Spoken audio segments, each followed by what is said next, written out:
अस्सलाम वालेकुम गाइस, कैसे हैं आप सब लोग। उम्मीद करती हूँ बिल्कुल ठीक होंगे। हम भी अल्हम्दुलिल्लाह बिल्कुल ठीक खैरियत से हैं। तो आज हम लोग जा रहे हैं एयरपोर्ट, क्योंकि आज हमारी फ़्लाइट है और अल्हम्दुलिल्लाह से हमारे दोनों फ़्रांस के वीज़ा और लंदन का वीज़ा लग चुका। अगर आप लोग मेरे शॉर्ट्स देखते हो तो आपको पता होगा कि हम लोगों ने लंदन का भी और फ़्रांस का भी वीज़ा लगवाया था, जो कि अल्हम्दुलिल्लाह से लग चुके। हमें तो यकीन ही नहीं आ रहा था कि कुछ दिन पहले ही हम लोगों ने वीज़ा लगवाए हुए थे और आज हम जा रहे हैं। हम दोनों बहुत खुश थे क्योंकि हमारी फ़्लाइट थी Oman to Dubai, Abu Dhabi, और उसके बाद आगे मैनचेस्टर जाना था। तो यहाँ पर हम लोग आ चुके थे एयरपोर्ट। सुबह सुबह का टाइम था, ज़्यादा रश भी नहीं थी। इमिग्रेशन कंप्लीट होने के बाद हम लोग चले गए थे वेटिंग एरिया में। तो जाते जाते मुझे ये जहाज़ दिखे और मैं बड़ी एक्साइटेड थी। अब ज़िंदगी में पहली दफ़ा मैं जा रही हूँ दूसरी जगह। अगर दुबई आप लोग बाय रोड जाओगे तो 5 घंटे लगेंगे और अगर एरोप्लेन में जाओगे तो आपको 45 मिनट्स लगेंगे। तो मैं बड़ी एक्साइटेड थी कि यार पहली दफ़ा अबू धाबी जाऊँगी। तो अगर इस जहाज़ की बात की जाए तो ये जहाज़ छोटा था और हम अबू धाबी पहुँच कर वहाँ से दूसरा बड़ा जहाज़ लेंगे।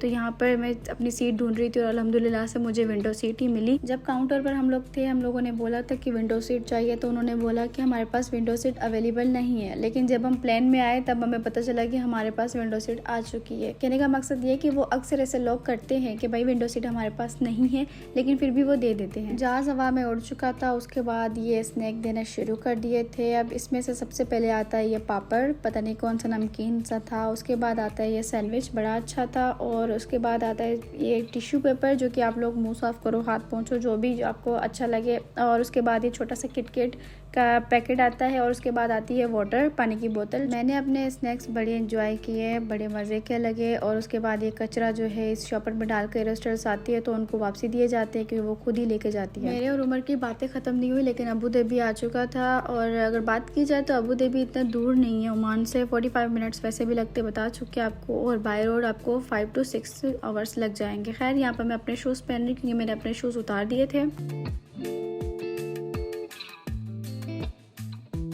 यहाँ पर हम लोग आ चुके थे अबू धाबी एयरपोर्ट और बड़ी एक्साइटमेंट थी कि भाई आधा रास्ता नहीं बल्कि 10% हम लोगों ने रास्ता जो है वो पार कर लिया हुआ है। बाकी के 90% जो रास्ता है वो हमने आगे जाकर पार करना है। दिल में बड़ी खुशी थी और ये भी सोच रही थी कि इतनी लंबी फ़्लाइट मैं कैसे अटेंड करूँगी, क्योंकि मैं फ़र्स्ट टाइम इतनी लंबी फ़्लाइट लूँगी। यहाँ रास्ते में मुझे उमर डरा रहा था कि क्या पता हमारी अगली फ़्लाइट मिस हो जाए तो फिर हम क्या करेंगे। तो मैं डर गई। मैंने बोला नहीं, सबसे पहले हम लोग जाकर वहाँ बैठ जाते हैं जहाँ पर हमारी फ़्लाइट का टाइम है या वेटिंग एरिया है। तो उमर ने बोला कुछ खाना नहीं है। मैंने बोला कुछ भी नहीं खाना भाई, सबसे पहले चलो वहीं पर। तो हम लोग थोड़ा बहुत आराम किया वहाँ अबू धाबी में और फ्रेश भी हुए थे। और उसके बाद जब टाइम हुआ तो हम लोग आ चुके थे फ़्लाइट के अंदर। ये माशाल्लाह से बहुत लंबी फ़्लाइट थी और काफ़ी मज़े की थी। वैसे मैंने फ़र्स्ट टाइम इतनी लंबी फ़्लाइट देखी थी और लाइफ में फ़र्स्ट टाइम ही लंबी फ़्लाइट में बैठी, वरना मैं छोटी छोटी फ़्लाइट में ही आती जाती रहती थी। और यहाँ पर हमें बहुत कुछ फ्राइम किया गया था, जैसा कि ये पाउच में भी थे और कुछ ब्लैंकेट्स वगैरह थे ताकि सर्दी वर्दी लगे। और यहाँ पर रिमोट वमोट भी था कि आप लोग कुछ देख सको। लेकिन यहाँ पर मेरी किस्मत इतनी ख़राब कि रिमोट ही नहीं चल रहा था। असल में ये जो विंडो वाली सीट थी ये उमर की थी और साइड वाली सीट मेरी थी। और ये उमर वाली सीट का विंडो ख़राब था, लेकिन मैंने कब्जा जमा दिया था क्योंकि मैंने विंडो सीट पर ही बैठना था। उमर ने बोला चलो तुम बैठ जाओ, तुम बैठो, तो समझो मैं ही बैठ गया। प्लेन में आते ही हमें सबसे पहले ये टिश्यू दिया गया ताकि हम लोग हाथ भी पहुँचे या मुँह पहुँचे, जो भी आपको अच्छा लगे। मैंने तो हाथ भी पहुँचा और मुँह भी पहुँचा। और उसके बाद ये आहिस्ता आहिस्ता से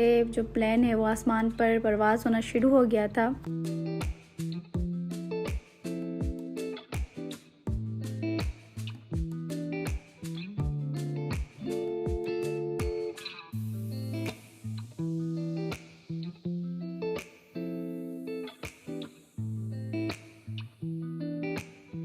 ऊपर का नज़ारा देखकर मैंने बोला माशाल्लाह। और मैं ये एक्सपेक्ट कर रही थी कि मुझे यहाँ पर बुर्ज खलीफा भी नज़र आएगा। तो उमर ने बोला कि हम लोग अबू धाबी में हैं, ना कि दुबई में। वो दुबई में होता है और वो बहुत दूर से भी नज़र आता है। तो मेरे जहन में यही था कि मैं वहाँ की वीडियो भी बनाऊँगी बुर्ज खलीफा की।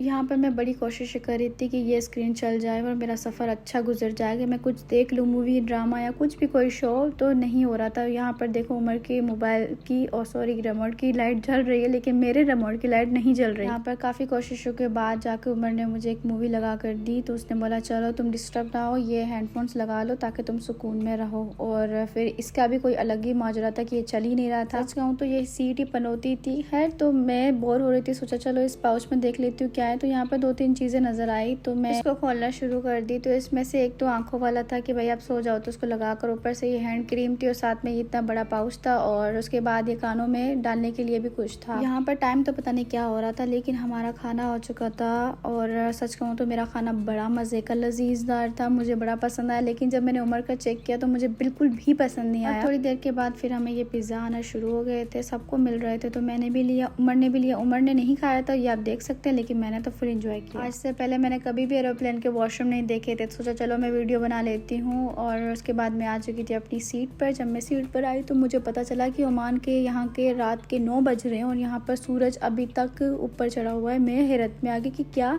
ओमान के 9 बज रहे हैं और यहाँ पर सूरज अभी तक है। तो फिर उमर ने मुझे समझाया कि हम जो है वो सूरज की तरफ जा रहे हैं, तो ये जो हमारी फ़्लाइट है 8 घंटे की, इसको कंबाइन करो कि भाई हम लोगों ने 18 घंटे की या 16 घंटे की फ़्लाइट ली है। मैं बड़ी हैरत में आ गई। और यहाँ पर हम लोग आ चुके थे मैनचेस्टर के एयरपोर्ट में और हर कोई उतर रहा था, तो मैंने सोचा चलो अब मैं भी वीडियो बना लेती हूँ। हालांकि रश बहुत थी और पीछे से लोग भी बहुत आ रहे थे और हंगामा भी बहुत था। मैंने इस व्लॉग में अपनी वॉइस दी हुई थी, लेकिन शोर शराबा इतना कि मुझे वॉइस करना पड़ा। और जब हम लोग यहाँ पर उतरे थे मैनचेस्टर के एयरपोर्ट में, माशाल्लाह से इसका वेदर इतना प्यारा था, इतना मज़े का था, ठंड भी लग रही थी और बड़ा मज़े का था। हमारा सबसे पहला काम के लगेज उठाना। उसके बाद उमर के कज़न जो है वो बार बार कॉल कर रहे थे कि भाई आ जाओ, मैं बाहर खड़ा हूँ। वो कब से बेचारा बाहर खड़ा हुआ था, तो हमें थोड़ा सा देर लग गई थी क्योंकि हमारी इमिग्रेशन में थोड़ा सा टाइम लग चुका था। तो बस गाइस, हम लोगों ने लगेज उठा लिया अपना। उसके बाद हम लोग चले गए थे बाहर और उसके बाद हम लोग चले गए थे घर। इंशाल्लाह दूसरे व्लॉग्स भी आएंगे, मुझसे साथ ही रहिएगा।